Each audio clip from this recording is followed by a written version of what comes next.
Pas ce que le monde allait vivre avec cette pandémie. Il s'agit d'un côté de réformes au sein des pays membres, c'est donc l'Égypte, l'Éthiopie, le Bénin, le Burkina Faso, la Côte d'Ivoire, le Ghana, la Guinée, Rwanda, Sénégal, Togo, la Tunisie et le Maroc.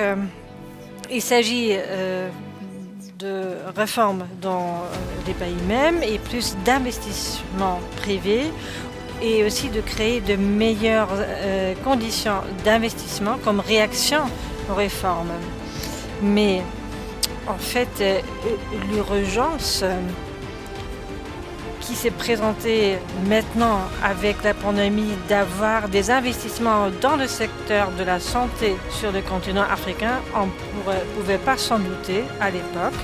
Lors de notre deuxième partie de la conférence, on a eu comme invité le professeur Chahine et Kristalina Georgieva a dit les vaccins sont la clé pour faire redémarrer l'économie et c'est notamment l'Afrique qui a tellement souffert économiquement parlant à cause de la pandémie. Donc la croissance a une importance vitale pour créer du progrès pour les populations africaines. Donc la disponibilité des vaccins et la production des vaccins ont un lien étroit avec la prospérité économique du continent africain.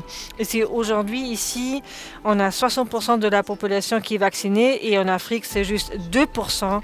C'est donc une injustice dramatique qu'il faut laisser derrière nous le plus rapidement possible et on en a parlé aujourd'hui très sincèrement.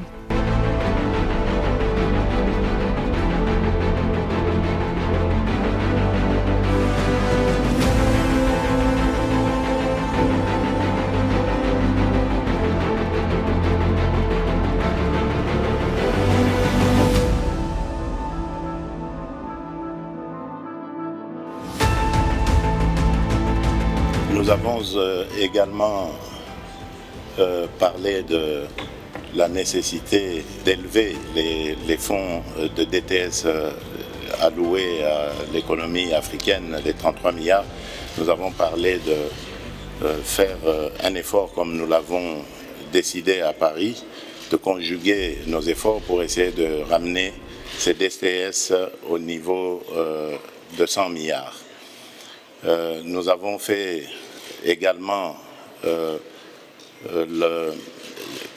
l'examen de la situation en Afrique par rapport au vaccin, en parlant de la nécessité du transfert de technologie et des droits de propriété afin que le vaccin puisse être produit en Afrique.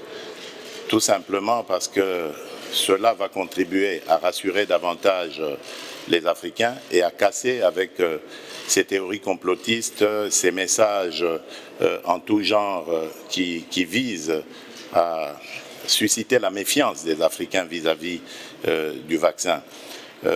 J'en ai profité également pour parler de ce qui se passe en République démocratique du Congo par rapport à deux produits, le Manacovid et le Doubaz C. Ce sont deux produits anti-Covid et qui ont vraiment montré leur efficacité. Je ne peux pas dire à quelle hauteur, mais en tout cas, selon plusieurs scientifiques que j'ai consultés, ces médicaments ont eu de l'effet. Et donc, J'ai proposé au professeur Chahim, que j'ai félicité au passage d'avoir vraiment aidé à la reprise économique mondiale. J'étais content de sa réponse parce qu'il a dit que c'était possible, de voir si on ne pouvait pas rajouter au préventif des solutions aussi qui soient curatives.